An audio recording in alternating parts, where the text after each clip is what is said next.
Mr. Kushner. Thank you, Mr. Chair.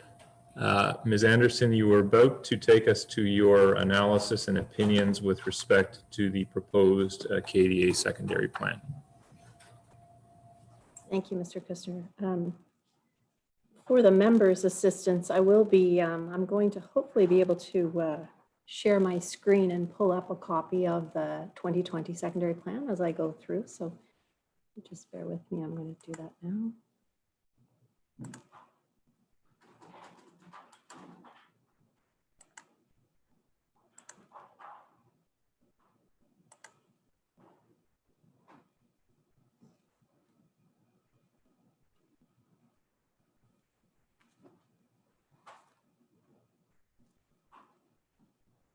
Hopefully everyone can see that.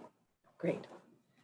So Mr. Chairman, what I'd like to do, I had previously provided in both my introductory evidence and also in some of my introductory comments, recapping that this morning, noting the changes that have occurred between the 2017 plan and the 2020 plan as it relates to what is different and what is new. And the appropriateness of those changes. So I'm not going to go through that in any detail. I'm really going to focus on what is before you, and that is the proposed plan as recommended and adopted by Council on May 14th. And so the plan, as we've heard, is structured, as I indicated, with an introductory section that talks about the purpose, vision, and principles. And it then goes into describing the character areas as it relates to land use, height, and density, and then speaks about built form and other elements. There are sections that deal with parks and open space, and also sections on connectivity and mobility, the transportation network, of which you heard considerable evidence from the panel on transportation. Starting with the introduction and the purpose, which is found in section 12.1. We know that that purpose is of the KDA and the zoning bylaws to provide a policy and a regulatory framework within those two documents to allow the intensification and redevelopment to occur. And I would say incrementally. And that change that is going to occur in terms of what you see today and what you will see with redevelopment as it builds out is going to be incremental. And I think you heard reference to the fact that while this secondary plan is within the 2031 planning horizon in terms of its horizon, it certainly will extend beyond that in terms of the full build out and development through to 2041 and beyond. And I do think it's important in this purpose section, and also as it continues with a reference to the overall number of persons and jobs that are forecasted for this area, that is occurring over that long-term period. And it's over that long-term period as well that we will see this cohesive completeness to the community. There are certain elements that may occur and come forward with particular redevelopment within a quadrant, and others that may take some time to come forward. But the intention with the purpose and the vision for the plan is to put in place the requirements, the guidance, the direction for all of those elements so that over that long term, so they are achieved. The other element in the purpose for the secondary plan is the importance, and this is articulated within some of the policies, and that is the existence of the existing commercial and retail functions. And we know that this area, as was provided in the overview of the physical context, does contain a considerable amount of existing commercial and retail businesses throughout each of the quadrants. And we know that it's important to maintain that balance between those uses that will be redeveloped and replaced with an amount of what I'll call non-residential gross floor area to ensure that this area provides for a mix of both housing and jobs. And so certainly the policies that are formulated reflect the purpose to maintain and provide that balance as we move from predominantly commercial and retail area into one that will increase in terms of residents and housing, and also maintain a level of employment through various forms of non-residential employment uses. We see in this purpose section that through the more, what I'll call the granular forecasting that's been done, and that's based on the allocated densities that are proposed within the KDA. We see a build out as it's set out in section 12.1.1 at the bottom section here of the page, that the plan has now been increased from the range that was in the previous plan to the new range that now takes us to 10,600 to 11,300 persons and between 1,500 and 3,000 jobs. And that is based on that yield with a maximum overall FSI of 4.0. And certainly the staff report in the appendix that I believe was referenced in a response in cross-examination from Mr. Theodore that is provided in the staff report provides for the assumptions and the breakdown that came to those new forecasts for the development within the KDA. And it should be noted here that that certainly conforms with the minimum projected forecast that would come from the regional MTSA density. And I think you referenced, or I would have referenced, the minimum of 200 jobs and persons per hectare. And so that translates to about 4,000 residents and 1,300 jobs. So again, the long-term build out would meet that minimum requirement.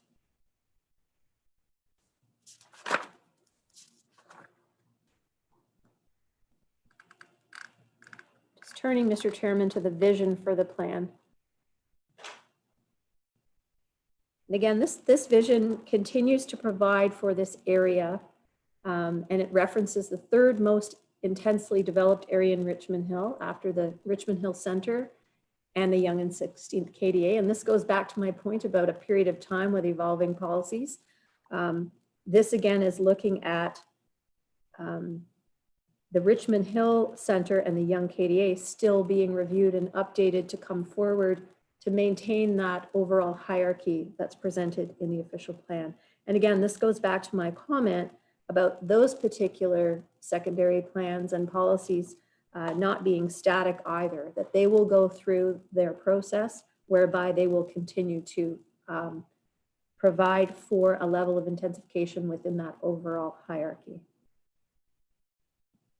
We know that the vision here, as I mentioned, is to transform this area from its current status today, which is again predominantly a commercial area, somewhat auto-oriented and auto-dependent, to more of a compact, urban, mixed use, and what's most essential, transit supportive area, which will have improved connectivity through the new transportation network, as well as the new parks and open space system.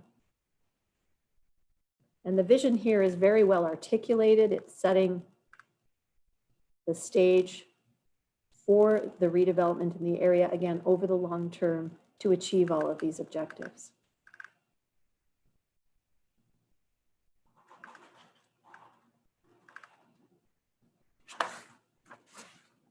I would also note in the vision for the KDA secondary plan, and this is something that has maintained consistency from the initial work that was done, and that is to provide for these distinctive character areas within the KDA. And that structure in terms of the corridor area along Yonge Street, the interior areas where transitional development will occur between Yonge and the neighborhood areas, and this neighborhood edge area, which is the transition to those existing surrounding neighborhoods, is carefully guided and set out in the secondary plan.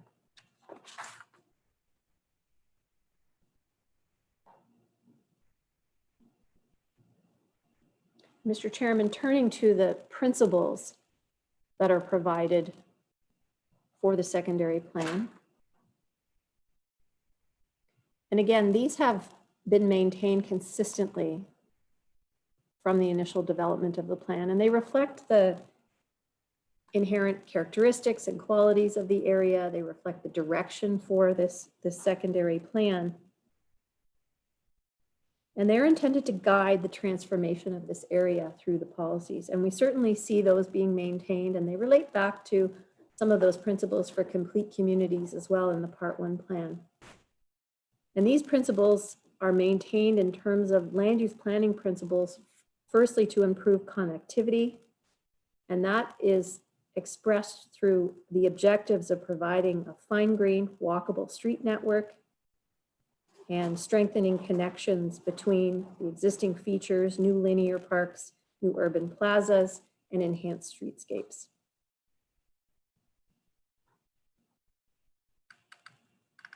And the second principle of accommodating transition, and that is provided through the objective of maintaining and reinforcing the stable low-density residential neighborhoods that surround this KDA. And that is through built form policies that protect and transition to those existing neighborhoods. And also the direction for the non-residential development, also the highest densities, to be at the intersection of Yonge Street and Bernard Avenue and along that Yonge Street corridor.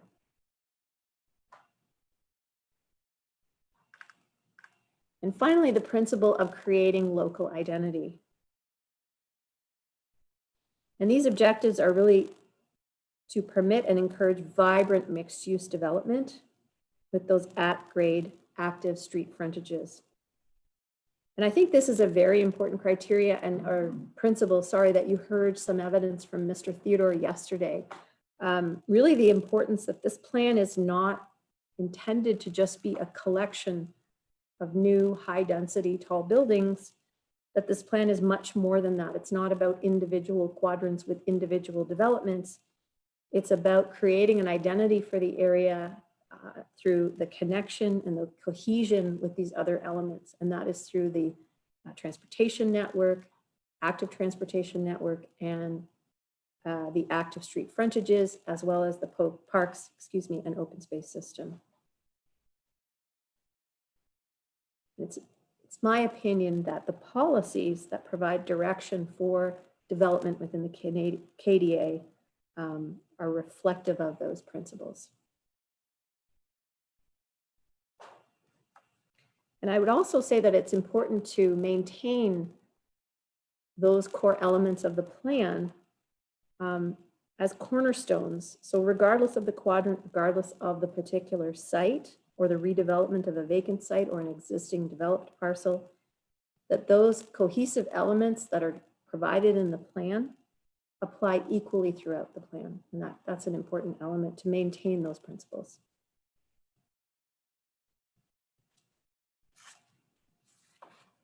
Just in terms of the KDA boundary, I think I addressed this in my overview to identify the one area that was modified.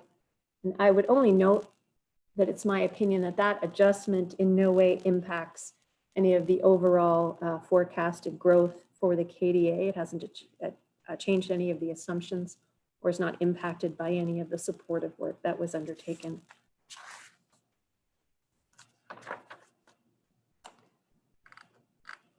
Mr. Chairman, just briefly to overview again the character areas. You've heard quite a lot about these areas. And we know, as I previously stated, that the KDA will provide for 3 distinctive character areas, and they're described in the section 12.2 of the plan. Again, they're also identified on the Schedule 1 to the plan. And I'll just bring that up.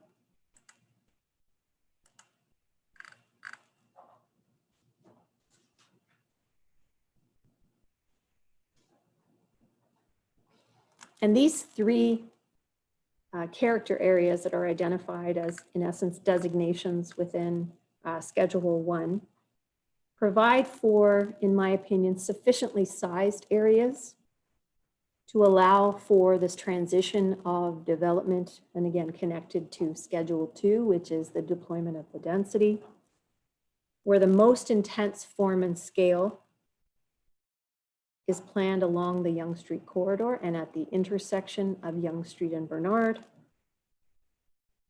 And that transition in density occurs to the neighborhood edge areas, where again, the maximum height policies are provided for the 3 stories.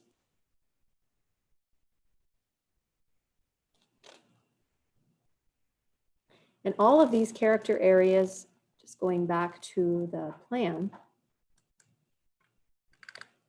are then subject to a series of policies in the plan that speak to the mix of uses that are permitted, height, density, built form, community services, and housing.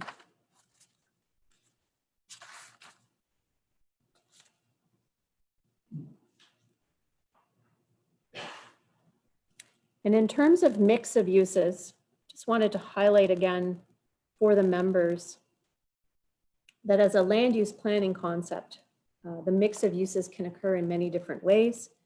Certainly can occur in terms of integrated uses within a building, and it can occur in several different buildings throughout a particular area, providing for uses. And in fact, this plan provides for both of those accommodations.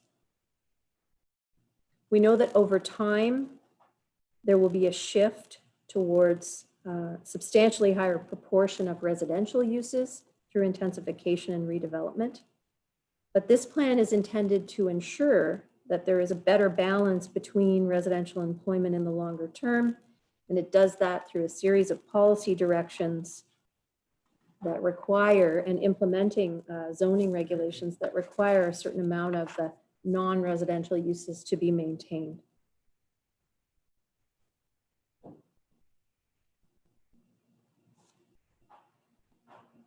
We know that one of the policies specifically that addresses the requirement for uses along particular areas within the plan, and this again relates to the schedule that reflects what's referred to as the at-grade frontages.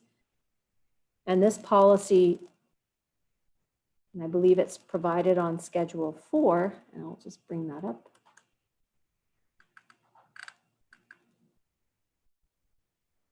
And you'll see, as noted in what I'll call sort of the tan yellowish color,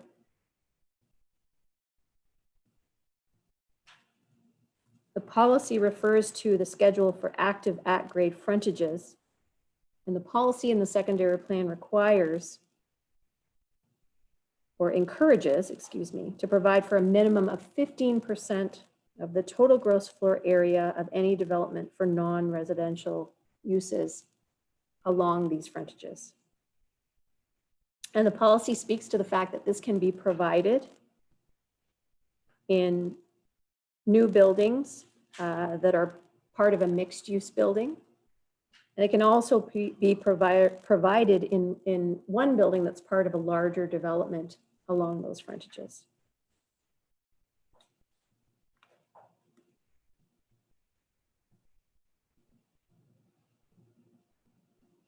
And while the focus for those policies is directed to those particular locations, it should also be noted that retail and community commercial uses, as is set out in policy 12216, is actually encouraged along the linear parks. And you'll note on this schedule, Mr. Chairman, that the linear park, for an example that is provided in the southeast quadrant, retail and non-residential uses would be encouraged along those locations.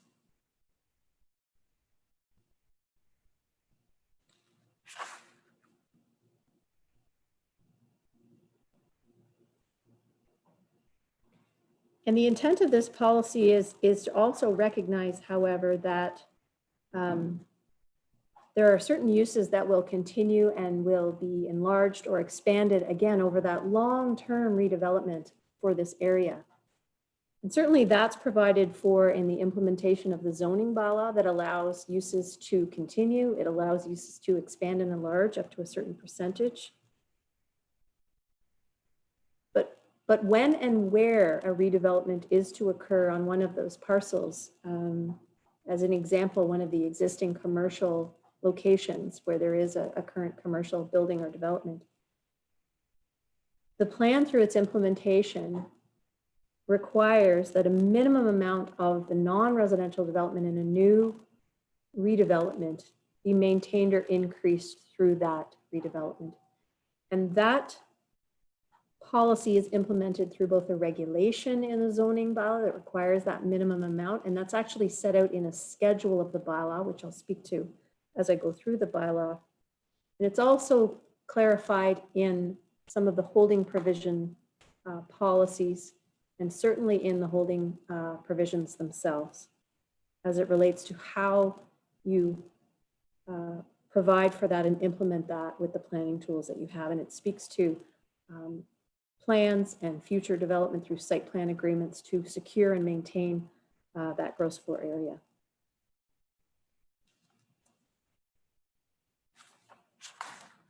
And again, I think the importance here is that these policies provide for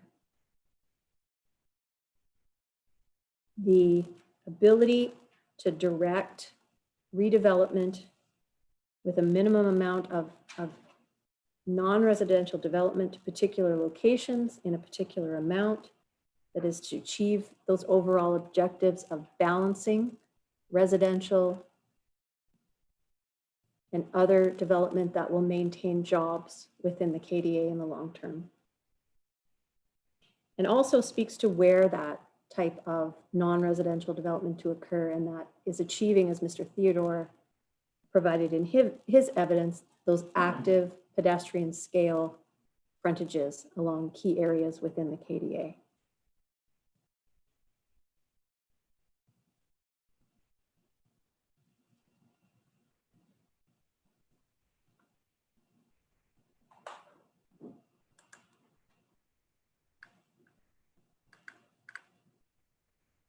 So, Mr. Chairman, I'm going to turn now to the height policies that are provided in section 12.2.2.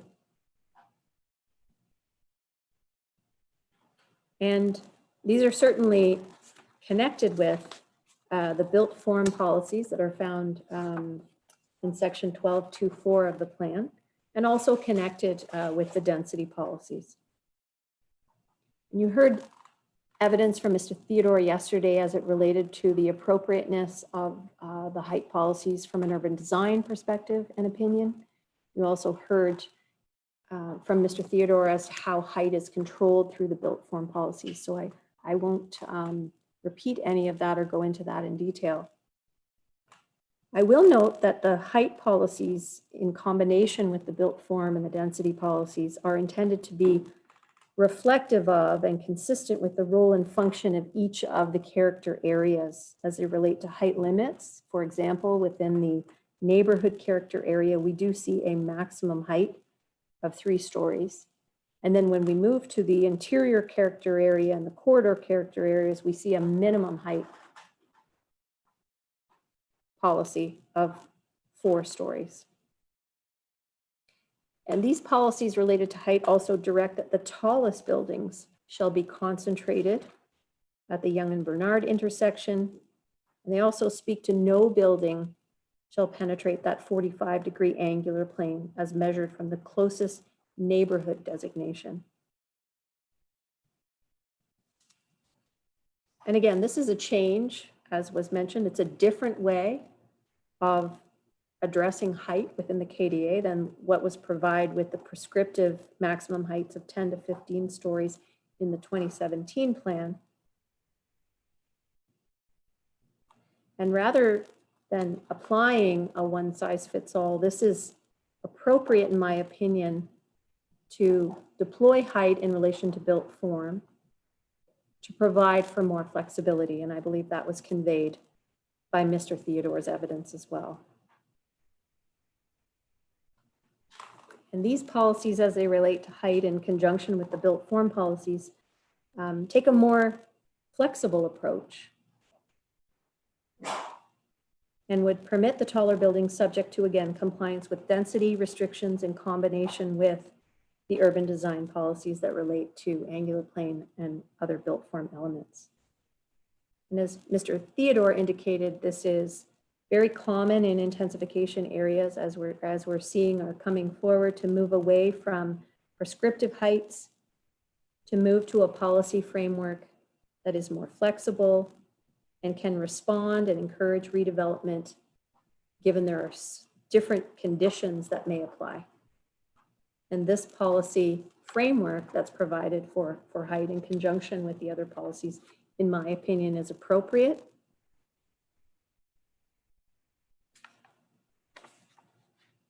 And it represents an appropriate planning approach to achieve the required densities and the redevelopment within the KDA.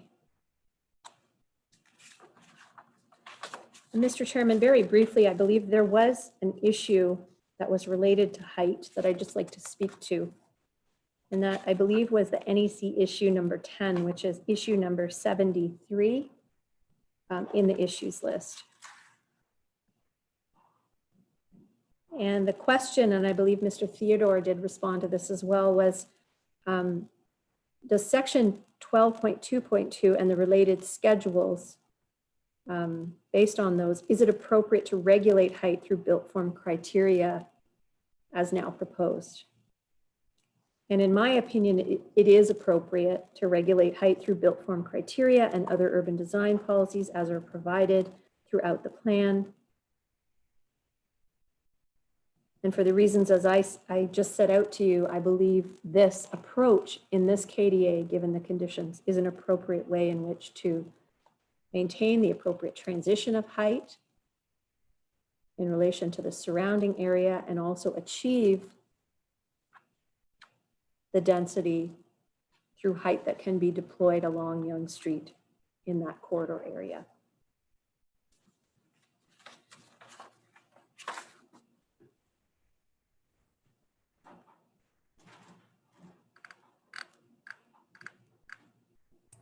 Mr. Chairman, I'd like to turn to the density policies of the plan, and those are found at section 12.2. And when I speak to this section, I'm also going to be referring to Exhibit 35. And therein you will find reference to some further proposed modifications.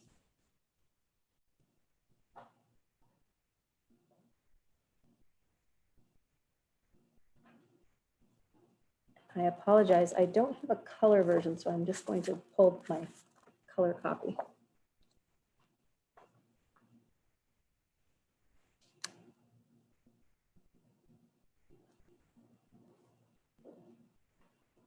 And I'm just going to pull up Schedule 2 for reference. And Schedule 2 is related to density. So as we know, the densities within the KDA are directed in accordance with the schedule to specific areas.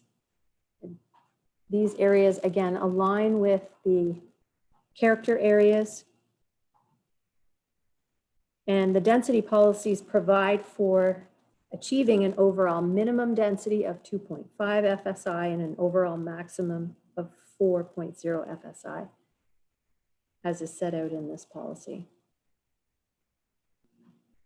And certainly going through the Part 1 plan, we've provided for the modifications to allow for the implementation of that minimum and overall maximum for the KDA.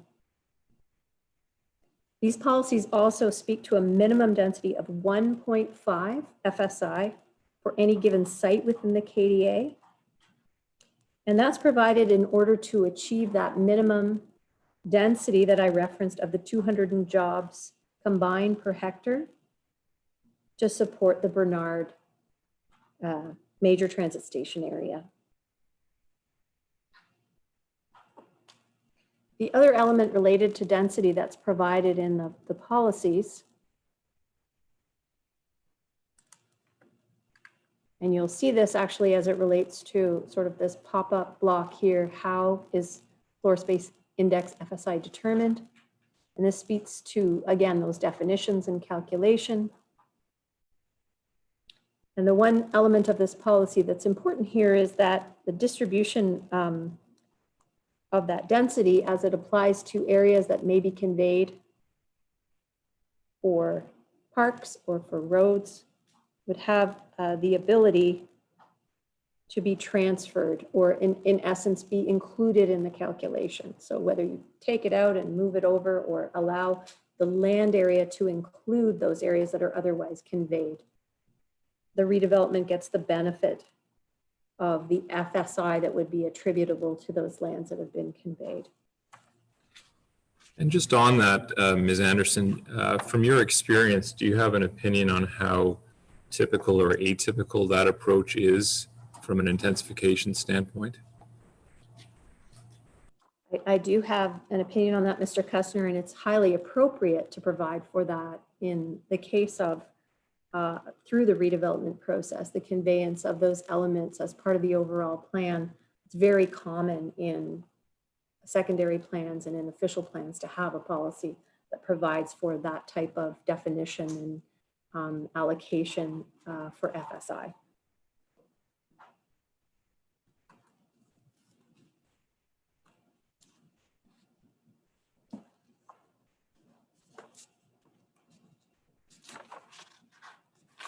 Mr. Chairman, I'll just note, based on the schedule, one thing I would note, sorry, just in reflection, is that you will see on the schedule the Dogliola lands are identified as the one, and that's in reflection to the approved development on those lands.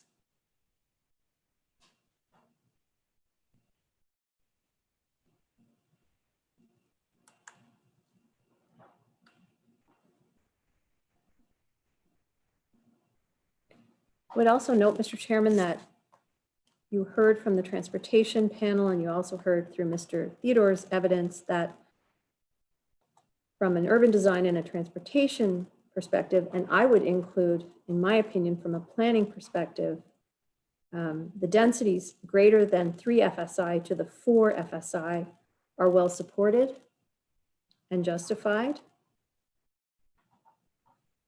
And the KDA area can accommodate those increased densities, again, subject to appropriate phasing of development in terms of the planned infrastructure. And you heard evidence from Mr. Trzewski and Mr. Wong in relation to the transportation infrastructure and the planned infrastructure.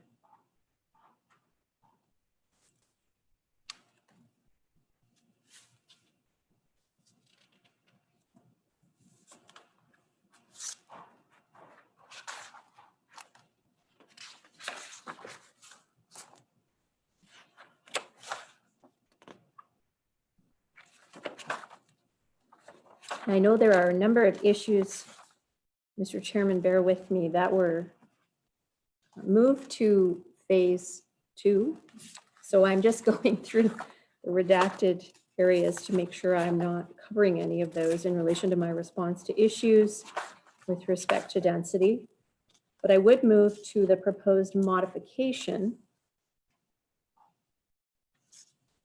And I believe, as is noted in Exhibit 35, there are 2 proposed modifications, and I believe, and I just, if I can get clarification, I don't want to misspeak, Mr. Chairman, but if I could confer with Mr. Kustner that the modification to 12233, it was not confirmed whether or not that in fact is deferred to phase 2. So my understanding, Mr. Chair, is that this particular policy as part of the settlement with TSMJC is deferred to phase 2 as a site-specific issue only. So the proposed modifications the city is seeking are something that Ms. Anderson would be addressing on a KDA-wide basis, but again, subject to TSMJC's right to pursue further modifications on a site-specific basis in phase 2. And Thank you. Mr. Chairman, it's Mr. Annabelle. That's my understanding as well. It is highlighted in yellow and the note does say that it is deferred to phase 2 on a site-specific basis. Thank you. Thank you. Mr. Chair, this is Jason Cherniak.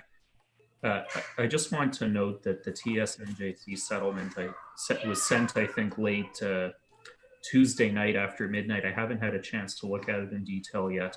I'm not going to object here, but I just want to note that just as we want to keep phase 2 issues out of this hearing, it is also important to keep phase 1 issues in this hearing and not defer them to phase 2. So I reserve the right to bring that up if it becomes an issue later on.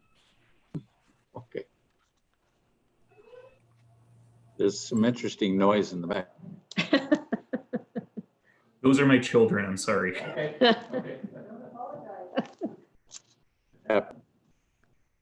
It's a good sound.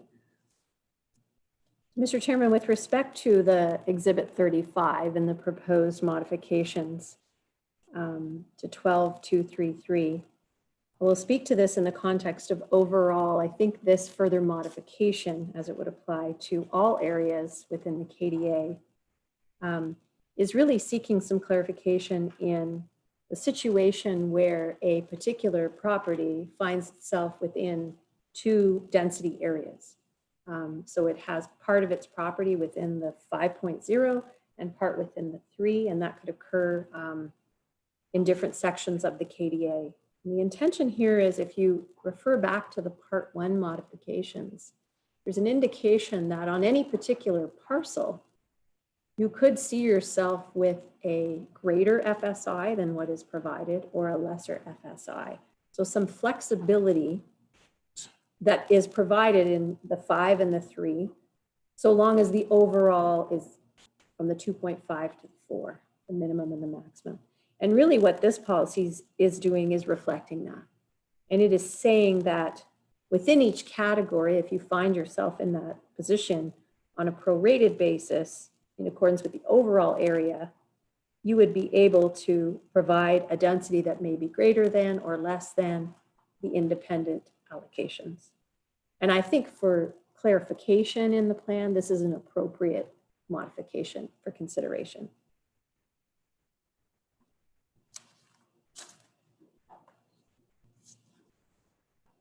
The next proposed modification,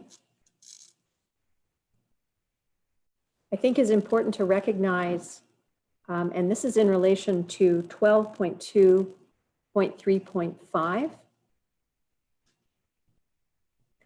And this is referring to, as I mentioned, the policy direction to ensure that the minimum density target of the 200 jobs and persons per hectare is maintained throughout the plan. And that translates to a minimum FSI of 1.5 for any given site.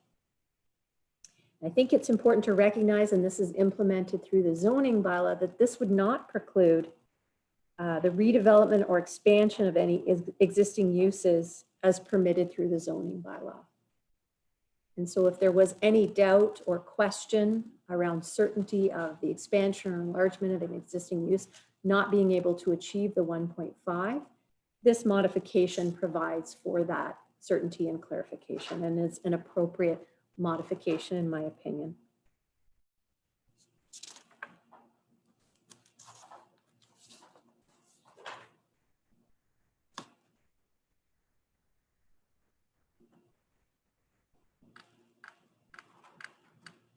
So, Mr. Chairman, the next set of policies within the KDA deal with built form. You heard a considerable amount of evidence yesterday from Mr. Theodore, who went through these policies in detail. He addressed a number of the urban design elements, including the street orientation, the street walls. He spoke to angular planes, he spoke to shadowing, he spoke to the gateway features, went through these policies as they apply within the KDA. And I don't intend to go through that in any great detail other than to say I support the evidence of Mr. Theodore. And from a land use planning perspective, I would note that these policies, as they're set out, are appropriate to provide direction for built form and for elements of the public realm throughout the KDA. And it's my opinion that these policies achieve that sense of place and that transformation of the KDA by introducing various policies that speak to public realm elements and amenity areas. And it's appropriate to provide for these types of policies to be addressed through the redevelopment in the KDA. And these again reinforce that guiding principle in the KDA of creating that local identity for the secondary plan area.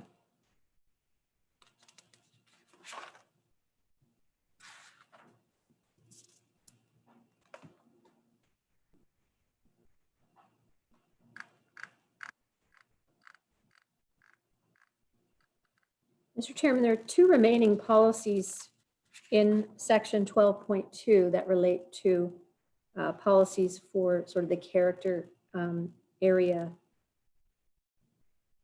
And these relate to community services in section 12.2.5 and also 12.2.6 relates to housing. And just briefly, the community services policy is important in that it provides for a full range of community uses to be permitted within the KDA and also encourages those uses to be developed in a more compact urban form and to be co-located with other uses. And these policies are important because they ensure that integration of community uses to support the KDA as a complete community. And certainly provide for that principle of complete communities whereby residents and employees have access to community services throughout the area and in close proximity to the area.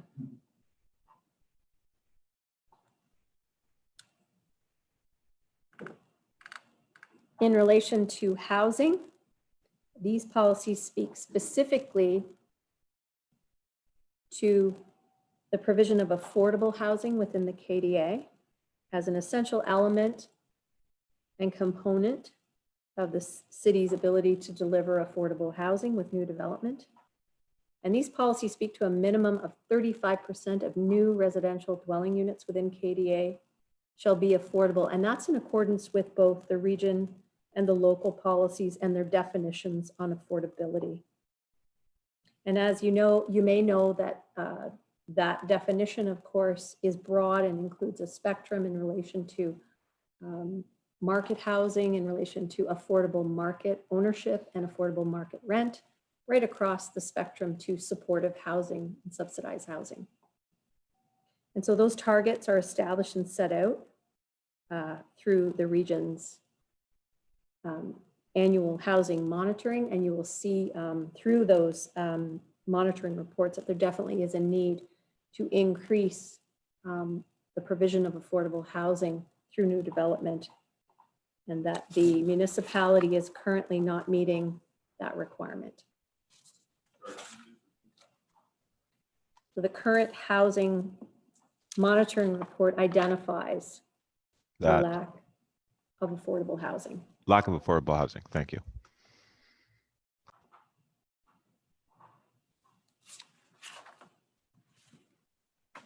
I would further note, Mr. Chairman, that in addition to the provision of affordable dwelling units, the policies for housing also indicate that high density residential development, and this is section 12.2.6 sub 4. And this requires high density residential development on a site to provide for a minimum of 5% of its units that contain 3 or more bedrooms.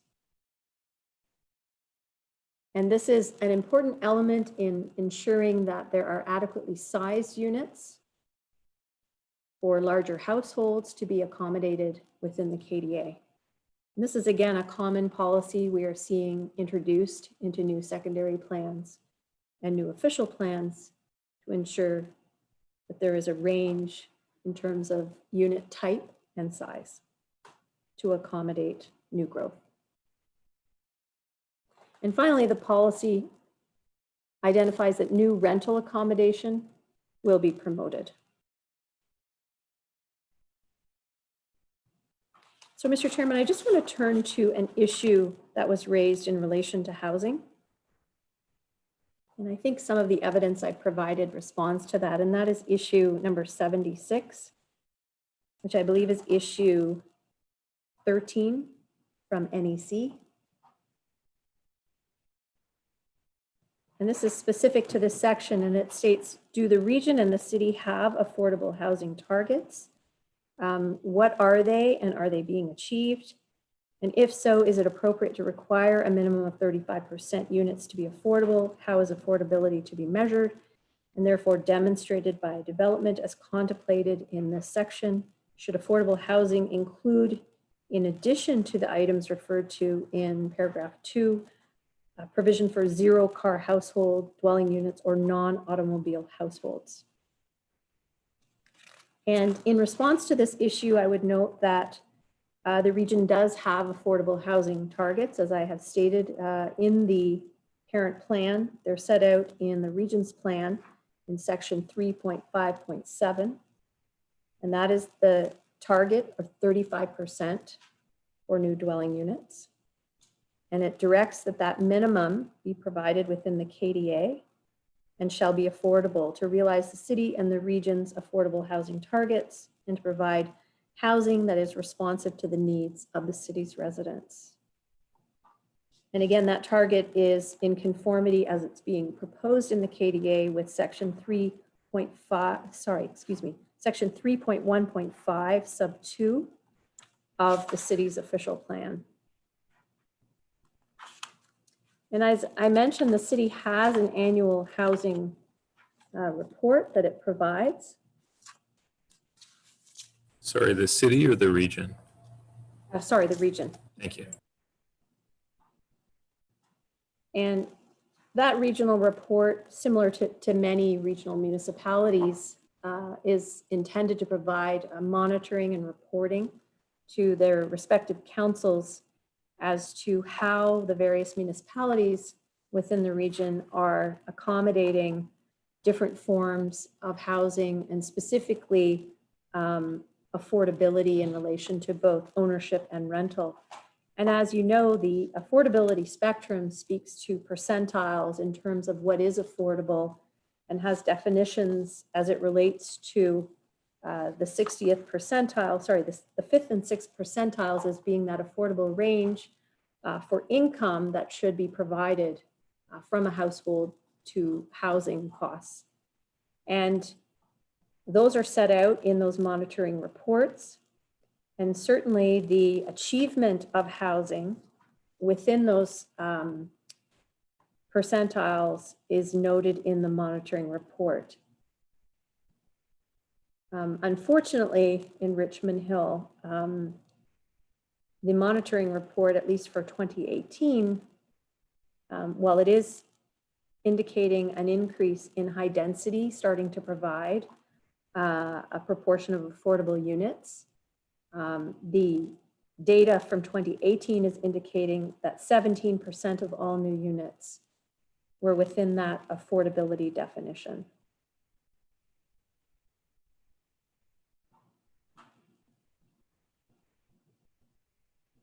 And so it's my opinion that it is appropriate to maintain the official plan policy from both the region and the city within the KDA to continue to target that 35% for all new dwelling units to be affordable, again, based on the definition of affordability as it relates to both ownership and market rents.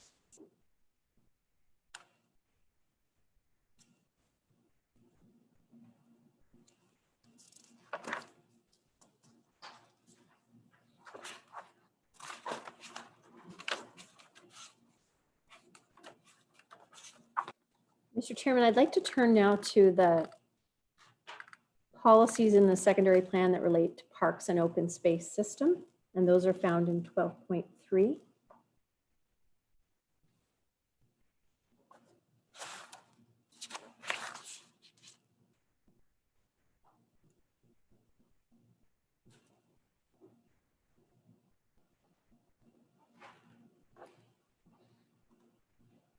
And the policies are also reflected on Schedule 3, which I'll just bring up here.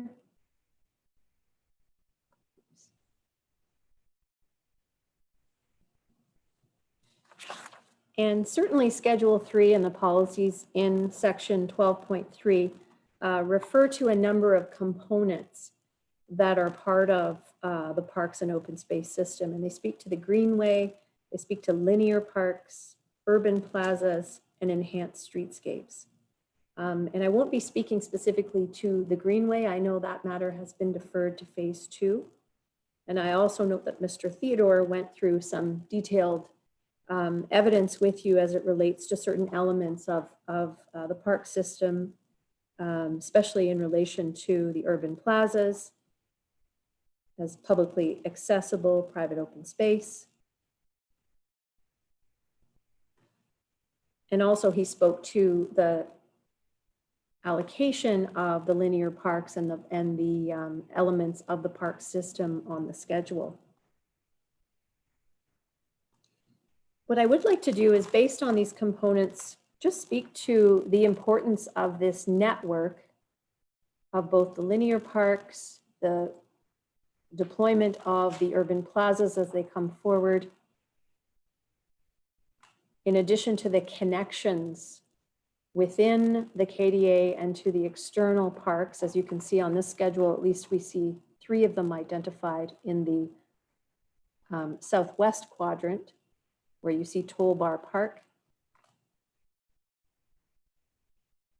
But I wanted to indicate, and this was conveyed in the staff report, the importance of not only providing in the policies for these elements of a park and open space system, which is important for the principle of appropriate walking distances to and from park space within the KDA. But certainly collectively, it's important to note the context for the KDA in terms of the existing parks in the surrounding area that are also accessible through that walking distance in terms of parks amenities. And so if I could just provide for you, and I will hopefully be able to pull this up.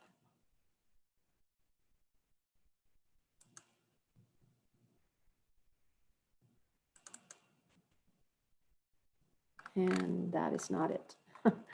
Sorry.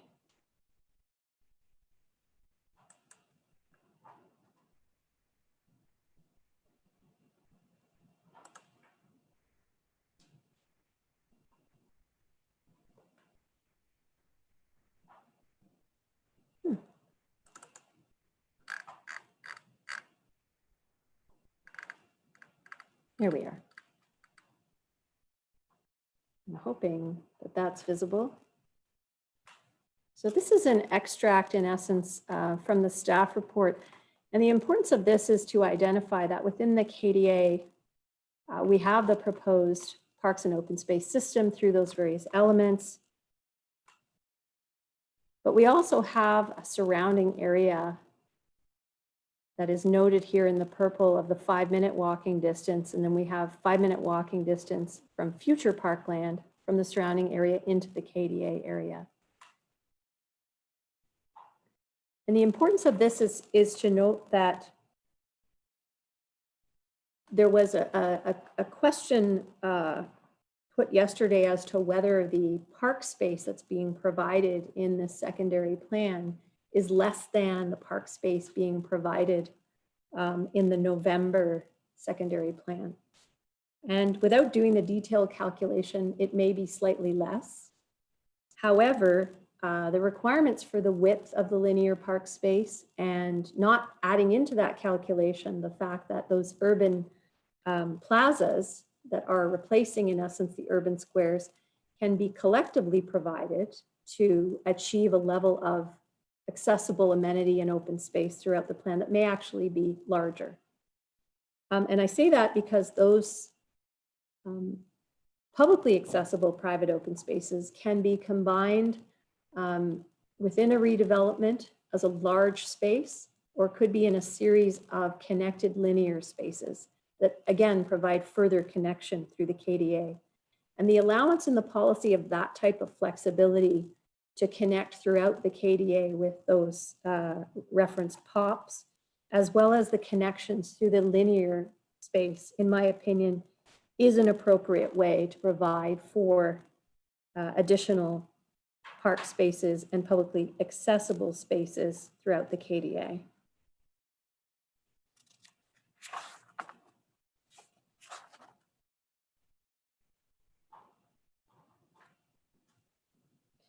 The other element to keep in mind is that these linear parks, as was mentioned earlier, are intended to provide active frontages in their adjacency. So the intent is to provide development that can front onto these linear parks for different active uses, commercial uses. And the continuous public space and the connection of that space, again, adds to the active transportation network to provide for pedestrian movements, cycling, and improving connectivity throughout the KDA.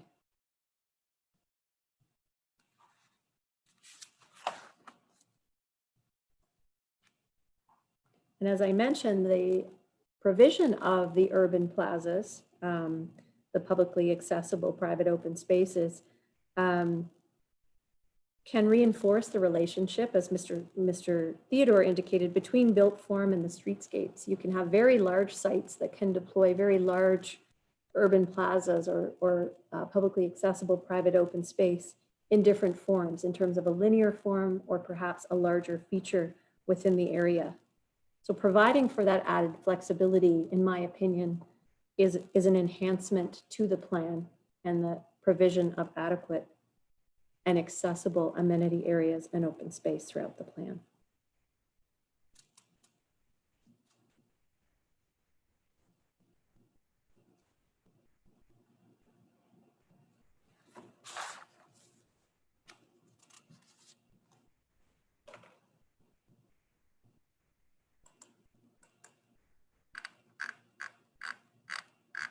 And again, Mr. Chairman, I won't speak to the Greenway system, as I know those matters have been deferred.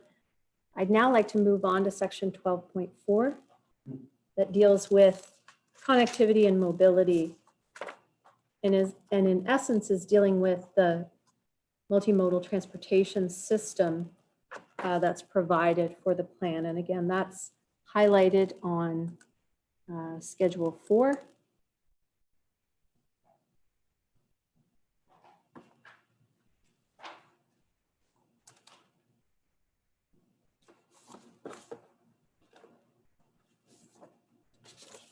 And in going through this section, I will also be referencing some further modifications proposed in Exhibit 35.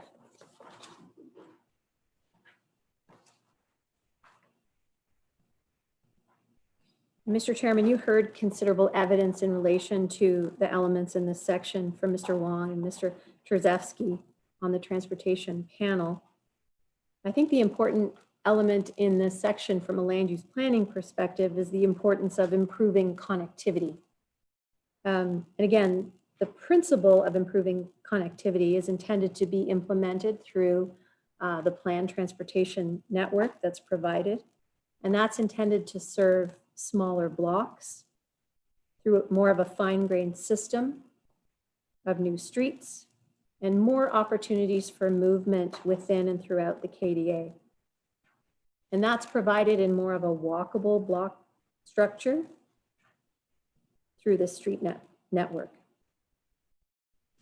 The intent of that multimodal transportation system from a broader land use planning perspective is, again, to increase that modal split, to shift away from single occupant vehicle use and to provide for more sustainable transportation and increased transit use. And in my opinion, the proposed network as shown on Schedule 4 is structured to do that and achieve those objectives. It's also intended to support more of a compact urban form and certainly the transit supportive densities. And so the components in the policies in this section And we heard about many of these relate to active transportation. And these are policies that support cycling, also bicycle parking and end of trip facilities. And we also have policies that deal specifically with transit. And that includes reference to the bus rapid way transit, or that referenced as the BRT. And again, the integrated connection with development that is transit supportive. And that is through a mix of uses and also transit supportive built forms and densities that are provided to support that transit system.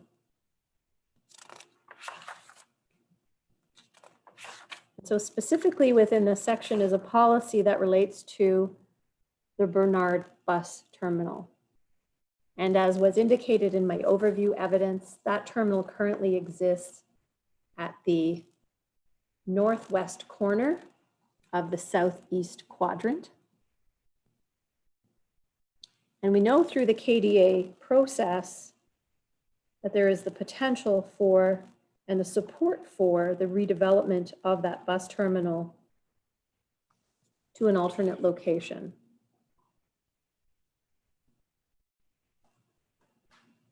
As an integrated use. And we certainly know that that consideration will involve the reconfiguration of the facilities to be integrated into the new transportation network that's shown on the schedule. And certainly know that the ultimate size and location of that terminal will be considered through a process.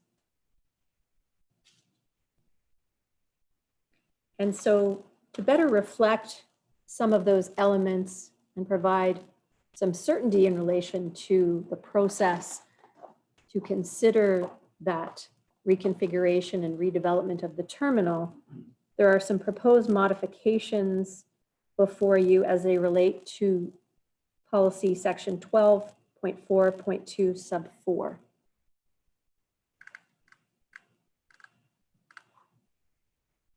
And the current policy in essence identifies that development within the southeast quadrant will support that potential redevelopment as an integrated use within the overall KDA, and will include the potential reconfiguration of the facilities into the development of the future street network, as I mentioned.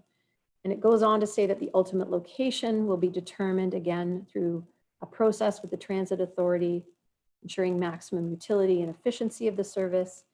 And it also references that any additional land that is required to support the transit terminal shall be dedicated to the region in accordance with the Planning Act. And I believe through the review and the evaluation of these policies, it's important to provide further clarity as to how that process would be undertaken and how the conveyance of land in terms of land required for that relocation would be assessed. And it's my opinion that these proposed policies provide for that clarity and address this issue. Firstly, by indicating that development within the overall KDA and not just the southeast quadrant will support the potential redevelopment of the Bernard Bus Terminal as an integrated use.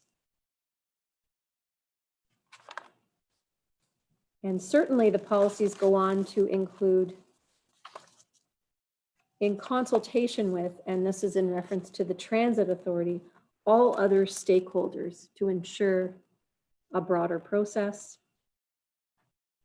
And the policies are then further modified to indicate in compliance with the secondary plan and through an environmental assessment in relation to the process, if one is required.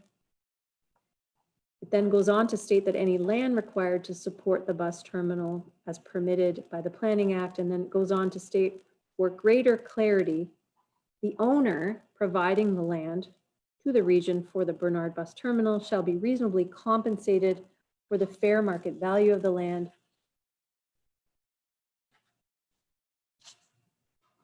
And I would correct the term so. I think that's an additional word that could be deleted. Provided using all funding mechanisms available, including but not limited to cost-sharing agreements amongst all owners of land within the KDA. Mr. Chairman, it's my opinion that those additional words, I'm getting a lot of echo, those additional words provide for greater clarity and certainty in terms of the relocation and the redevelopment of the Bernard bus terminal in this section of the policies. Ms. Anderson, excuse me, I'm doing this, no? Does that not work? Okay. Sorry, for the last portion you were reading, I wasn't sure, I didn't put the reference down from where you were reading. Was that from the proposed amendments or what section was it? Yes, Madam Chairman, I was referencing Exhibit 35, Right, sorry. right. And on the bottom of that page, you'll see 12.4.2 transit and a reference to the Bernard bus terminal. Right. Following that, in the black text is the current policy, and then the amended policy is added in the red text.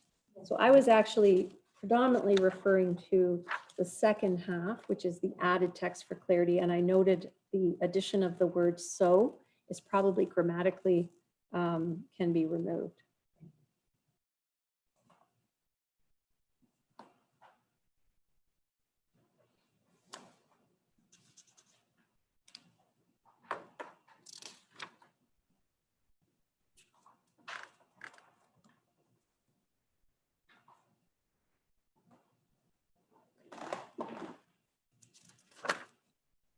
Mr. Chairman, you heard considerable evidence in both the transportation panel and also specifically from the parking panel in relation to the policies on transportation demand management, or TDM as they're known. And certainly the policies in this plan provide for a number of TDM measures to be considered to reduce vehicular dependent travel and also to increase transit and active transportation. And I won't go into these in detail other than to say in response to one of the issues to the transportation demand management, while I agree and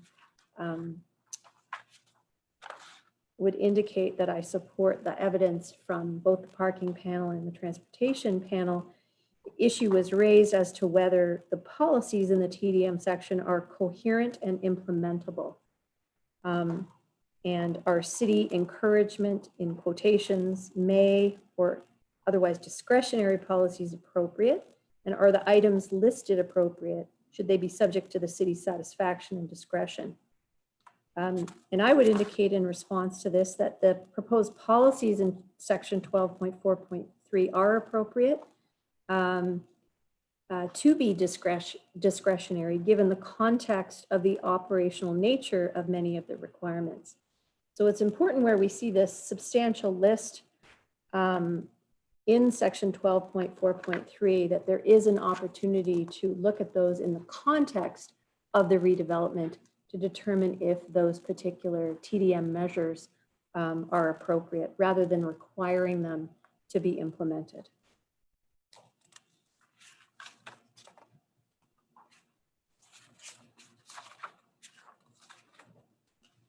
And finally, Mr. Chairman, the last section that I'll go through is in relation to overall the proposed policies that deal with public streets, private streets, and access. And those start at section 12.4.4.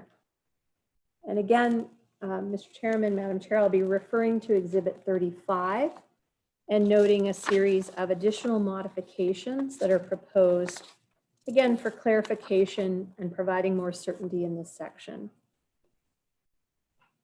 And so overall, this section provides policies for a hierarchy of a street network that's to be provided in accordance with Schedule 4. Just pull that up again. And these changes were put in place to ensure that all four quadrants are provided with the facilitation of a street network to provide for, again, that multimodal transportation system. And that includes the potential for additional private streets and pedestrian paths that are encouraged to supplement the planned public street network. There's no question that Yonge Street continues and remains as an arterial road that will serve its primary function as a regional arterial within the KDA. And certainly there are a number on the schedule of additional collector and local roads that are provided to serve and support the KDA. And you heard evidence from Mr. Trzewski, who spoke to you about the appropriateness of these proposed policies in terms of the rights of ways and the flexibility that is provided in terms of the street network. The policies that are before you and proposed to be modified, and this is in Exhibit 35, Section 12.4.4.2, as it relates to collector and local streets.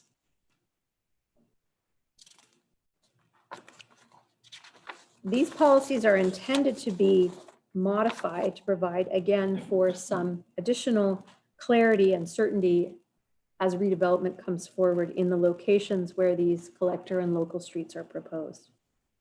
And so some of the modifications that are provided in Exhibit 35 are in essence moving some of the policies around. So you'll note they're struck through, but also added back in to provide for a better flow to the policies as they're speaking to different elements.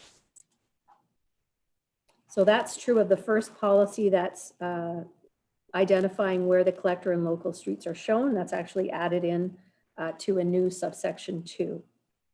And the majority of the policies in this section remain as it relates to the characteristics for collector and local streets. Those are maintained. The change in the modification to policy sub 2 is that collector and local streets for the Bernard KDA are conceptually shown on Schedule 4. And the next policy, which is now the new sub 3, says the location, alignment, layout, and width of the streets may differ from what is shown conceptually, provided that it can be demonstrated that the same functions of public access, continuity, connectivity, and municipal standards can be achieved. It goes on to say that minor adjustments to the location of streets on Schedule 4 to this plan shall not require an amendment to the secondary plan, provided the intent of the secondary plan is maintained. And I think this modification assists in giving certainty to redevelopment where the new road may be proposed in terms of either its alignment through an existing development area or with plans that come forward for redevelopment. It provides for flexibility in how and where those roads are provided. It then goes on to maintain the policies related to collector streets and local streets in terms of their design and other sections of the plan, and brings back in the policy that talks about new collector and local streets being acquired through the development process in accordance with the Part 1 policies. So, sorry, just on that, Ms. Anderson, just cross-referencing Exhibit 35 to the 2020 proposed secondary plan, can you confirm what's now shown in Exhibit 35 as sub-policy 5? Does that correspond to what was previously sub-policy 2? That's correct. And same with sub-policy now shown as 6 corresponds to what was previously indicated as 3. that's correct. Both unchanged. Yes. Okay, thank you.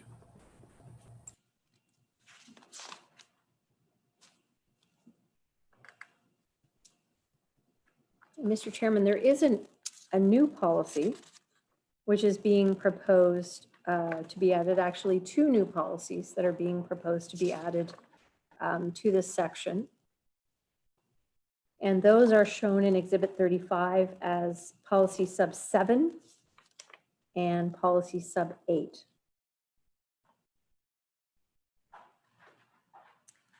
And these two policies, sub 7 refers to the use of stratified public street or private street with public access. Easement for vehicles, pedestrian, and cyclists may be considered in lieu of a conventional public street, provided that A, there is a council-approved policy permitting the use of a stratified public street or private street for such purpose. B, it can be demonstrated that the provision of a conventional public street would adversely affect the development of a site. And C, it protects and does not impede the city's ability to operate, service, maintain, and replace infrastructure, services, and utilities in the stratified public or private street. And finally, D, it maintains the functionality and characteristics listed in section 12.4.421 and is designed in accordance with section 12.4.425. And in terms of providing for this further policy and modification, I think it's important to note that in reviewing these policies in collaboration with Mr. Trzewski and Mr. Wong, this is an appropriate policy to again provide for a certainty around the flexibility that would be applied to Schedule 4 and the transportation network as a whole, to enable the consideration of the use of stratified public streets or private streets with a public access easement. And it's my opinion that this type of a policy allowing for that flexibility within a secondary plan of this nature is appropriate, as it allows particular conditions for redevelopment within a particular block or quadrant to be considered while maintaining the overall transportation network is maintained. Just to clarify, Ms. Anderson, is it your opinion that these proposed modifications would apply on a KDA-wide basis to all 4 quadrants? Yes, Mr. Fessner, they would. Thank you.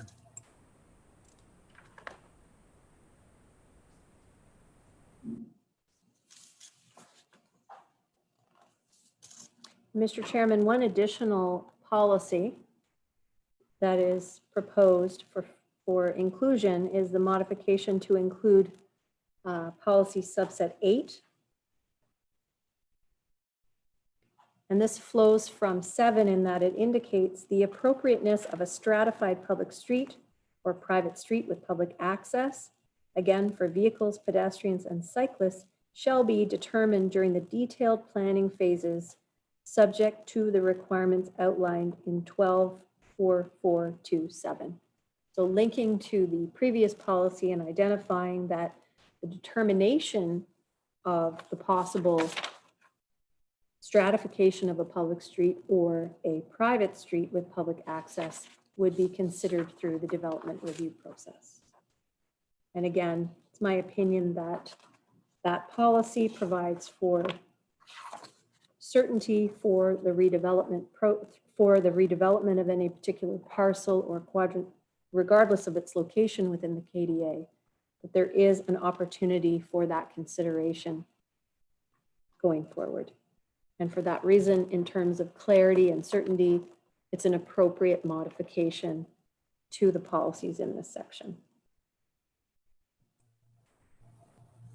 And again, Ms. Anderson, just for housekeeping purposes, can you confirm what's shown as sub-policy 9 in Exhibit 35 corresponds to sub-policy 5 in the 2020 secondary plan proposed? That's correct, Mr. Kustner. And lastly, just to flip back to the previous page, sub-policy 4, although shown in red, can you confirm is in fact a retention of the existing sub-policy 4 in the 2020 secondary plan proposed? Yes, that's correct. Thank you.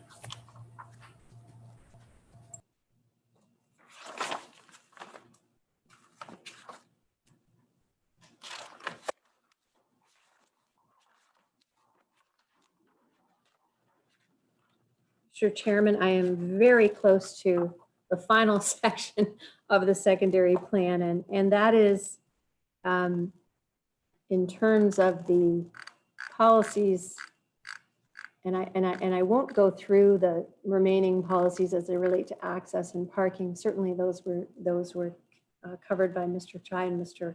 Dahl yesterday in relation to parking. I would like to focus the final part of my evidence on the KDA secondary plan to the implementation section. And that is section 12.5.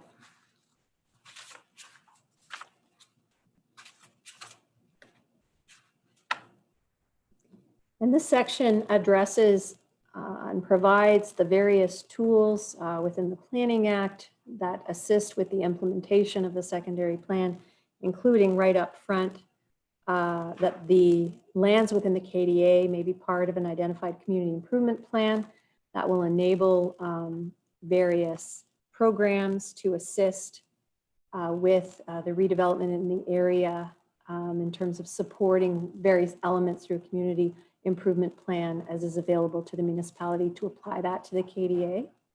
And that could relate to a number of items as is referenced in the list. That could be for office uses, for enhanced landscaping, and probably most importantly for the promotion of affordable housing, as we see many community plans recently achieving some of their affordable housing objectives through community improvement plans. I would note in responding to the issue of the next section, which is monitoring, and this is important as it sets out in terms of the KDA, the city will monitor statistics as they come forward with the long-term redevelopment in terms of the amount of growth, in terms of the mix of housing, the types of uses, speaks to travel characteristics and modal split. And also noting that the importance of the monitoring policies as they would relate to any improvements or changes to the KDA if certain priorities come forward. And I would respond to an issue in relation to the monitoring policies, and that was issue 87 that asked what kind of monitoring is envisioned, especially in regards to transportation matters, and should development be required to monitor and report to the city, who in turn report to landowners on all things to be monitored. If monitoring is important, how will monitoring be carried out? How does the city intend to monitor the achievement of modal splits through the development approval process? And it's my opinion that the monitoring policies are identifying the statistics that are to be monitored and how that reporting is to come back. And any additional matters that may arise through monitoring reports can be addressed through various city processes, including a municipal comprehensive review, but not limited to that. The city may address those matters that arise through many different forms of studies and or implementation documents.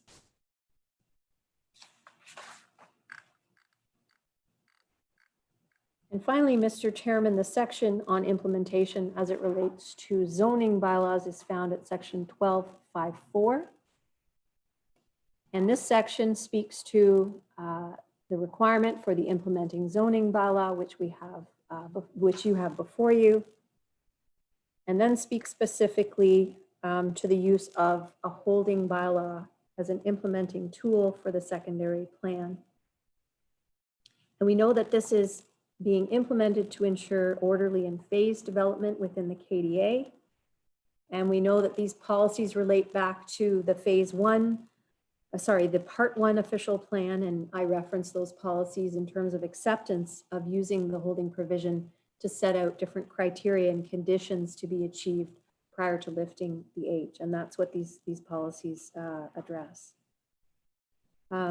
These policies identify reference to the necessary infrastructure to achieve desired levels of transit-oriented development.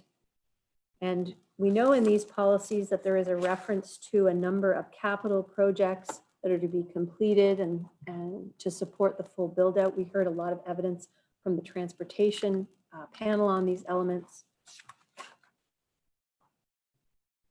And we also heard evidence in relation to the various scenarios in terms of the population and job thresholds, and when you reach a certain level, what are the requirements to exceed that level in terms of achieving a particular modal split in combination with different regional projects having either been constructed and or under construction. And what I would note in this section is that there are a number of modifications that are proposed through Exhibit 35.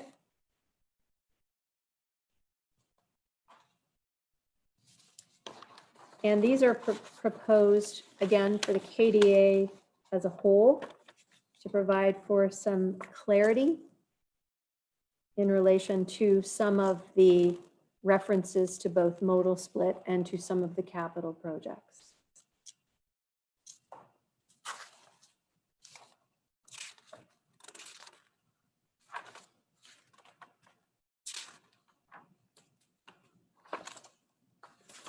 And so, Mr. Chairman, if I can take you to 12.542 as it's provided on Exhibit 35, and you'll see this in the current policy.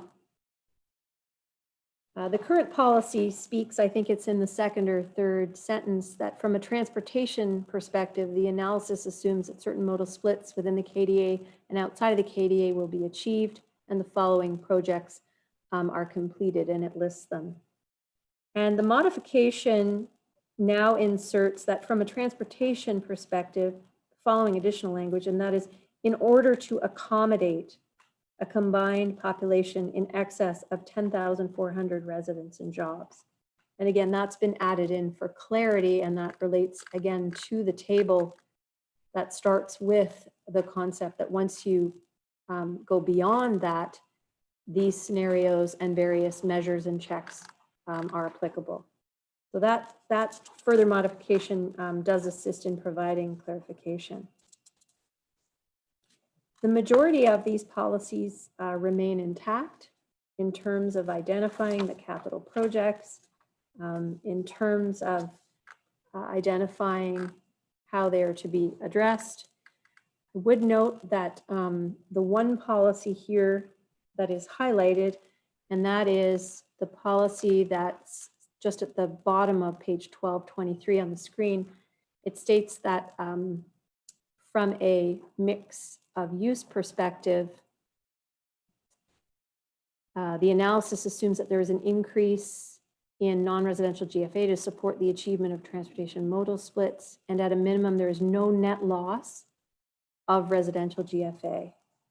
And my understanding is that this particular policy would be deferred to phase 2 as it relates to the KDA as a whole. Just on that, Ms. Anderson, I'll ask you for your professional land use planning opinion. What is your opinion on the appropriateness of deferring that specific highlighted policy in its entirety to the phase 2 hearing?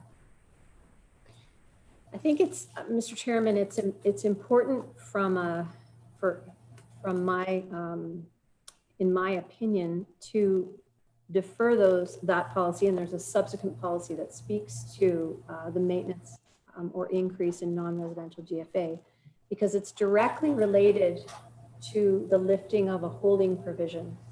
And so any policies that are referring to the amount and how non-residential GFA is to be maintained and increased in terms of a condition or criteria, it would be appropriate to defer that until the actual details in the zoning bylaw, as they may relate to how that particular matter is addressed, is finalized. Without deferring it to phase 2, we may find we'd have to come back and further amend that policy as it relates to the KDA as a whole. It may in fact be that it is maintained. Thank you. So, Mr. Chairman, in terms of the actual chart that references the scenarios by which the certain thresholds are met and then trigger the consideration to allow development to continue. These are predominantly intact with the exception, and you'll note, and it's quite hard to see, but there are some superscript numbers or notes that are provided to now reference clarification on modal split. So you'll see in your version of Exhibit 35 where the fourth column refers to and the KDA and Yonge Street corridor minimum modal split is, you'll see a small notation with the number 2. And you'll also see that reference to the next column that reads, and the minimum modal splits along Bayview and Bathurst corridors are. The intention of that note is then on the next page of Exhibit 35 to reference clarification on modal split. And this is common in policy that's referring to a particular term in terms of how it would be calculated. The intention of this modified policy is to introduce that modal split can be calculated using TTS data, transit ridership data, and auto trips, and applied on a streamlined approach. Individual corridor and or traffic zones. If identified modal split targets have not been achieved, other suitable measures can be used to demonstrate increase in non-auto travel or increase in road capacity. And so again, through collaboration with the transportation experts, these policies are being put forward as modified policies to provide for clarity when modal split is being considered in these holding policies, holding provision policies. And likewise, to assist the panel on the last column, you'll note 2 changes that are being proposed to be modified. And that is a reference with the note 3 beside regional project G, and also added language that actually, strikes out language that is removed, and that is as it relates to constructed or under construction, and simply states additional regional projects, and in brackets G, listed above, is included in the Region of York capital plan. And you heard evidence from Mr. Trzewski in relation to that capital plan. And when we turn to the notes, you'll see that note 3 refers to regional project G, and it states that should a further regional municipal comprehensive review or transportation master plan update indicate this, and that should say improvement, and I will delete the word is no longer required, this item will be removed from the holding provision. And so again, clarification in relation to the Bathurst Street road widening capital project.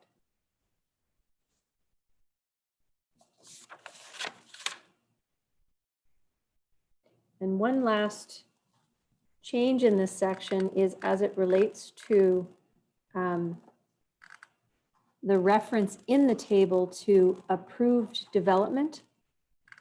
You'll see a note at the bottom of the chart, which is included and continues to be included, that has been changed to reference approved development as means development for which a building permit has been issued by the city to allow construction to proceed. And that modification is to remove development that may be site plan approved, draft plan approved, and or development for which allocation of servicing has been approved, to move beyond that to where in fact a building permit has been issued by the city to reference approved development. And that clarification assists in understanding the reference to approved development in terms of the scenarios. And finally, Mr. Chairman, there is reference to a second policy in this section, similar to the policy section that dealt with, again, the mix of uses and the maintenance of a certain level of non-residential GFA. That's also included in the holding provision. And this second part of the policy notes that prior to approval of any new development, the proponent demonstrate this to the satisfaction of council that a mix of land uses is provided, including plans that ensure replacement of any existing non-residential gross floor area, which would be displaced as part of a proposed redevelopment in accordance with the policies in section 12.2.1. And again, this policy is intended to be deferred to phase 2 for all of the KDA to ensure that those specific provisions and requirements as set out in Schedule G are addressed, and that these policies, if required, can be modified accordingly.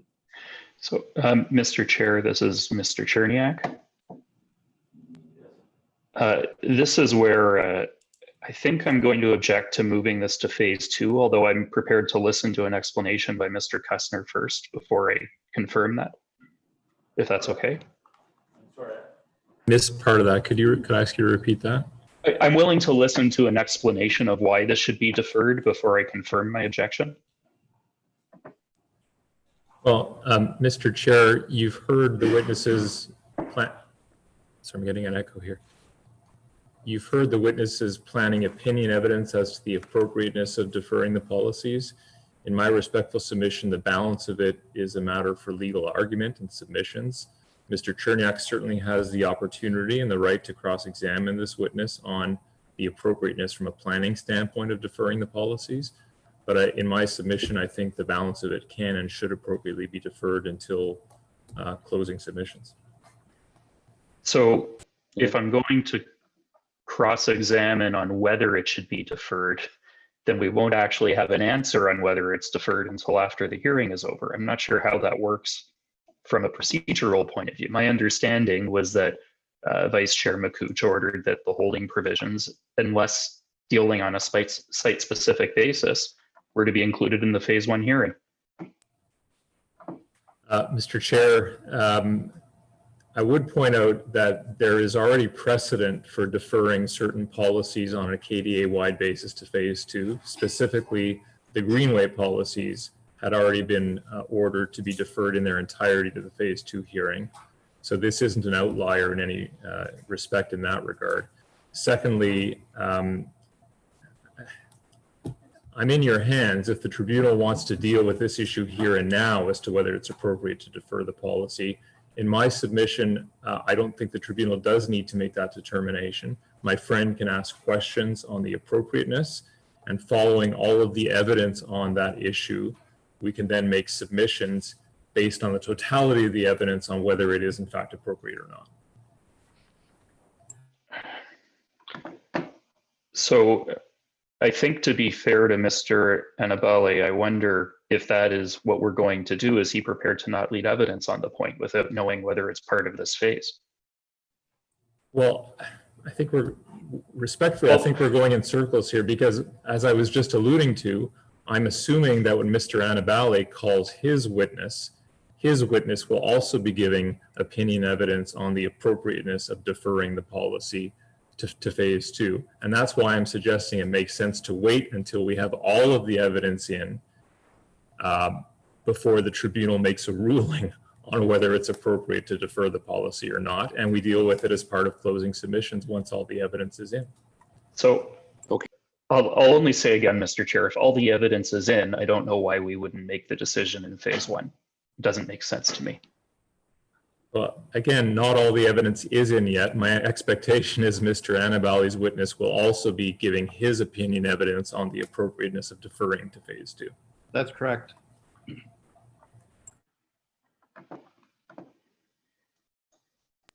So we'll go with Kushner. Kushner, sorry. Thank you, Mr. Chair.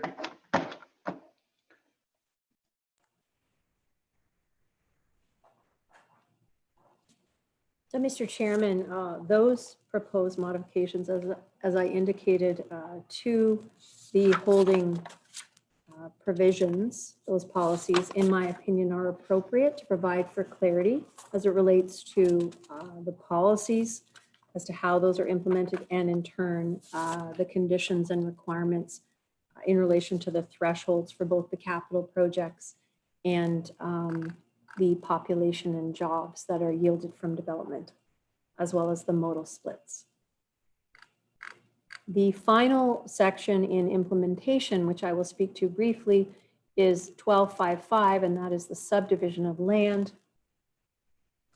And in relation to the earlier modifications with respect to the Bernard Bus Terminal, it's appropriate, in my opinion, to further modify these policies as it relates to the applicability of the subdivision of land or consent that may apply to the Bernard Bus Terminal.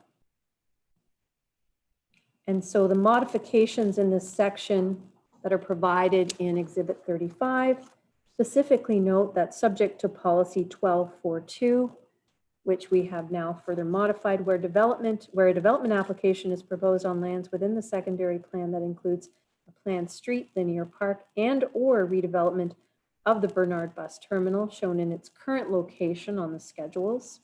The city may require the proponent submit an application for a plan of subdivision, or where deemed appropriate, an application for consent to sever, and the added wording is where permitted by the Planning Act.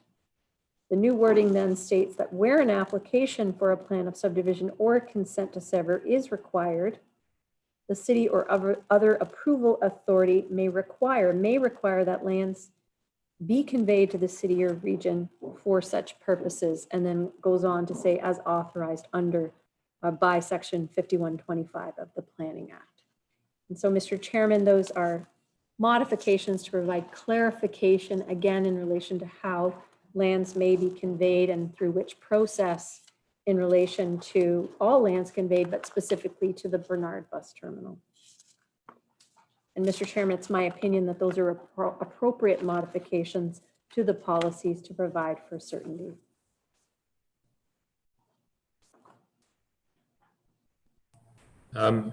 Mr. Chair, I have to apologize. This is why I'm a lawyer and not a mathematician.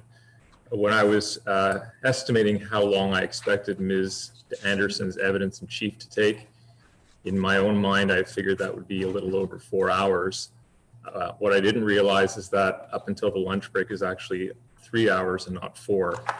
So I apologize. I expect her evidence in chief will take about another hour. We're about to switch to her evidence dealing with the KDA zoning bylaw, following which she'll provide her overall opinions on conformity and consistency. So I might suggest this is an appropriate time for a lunch break.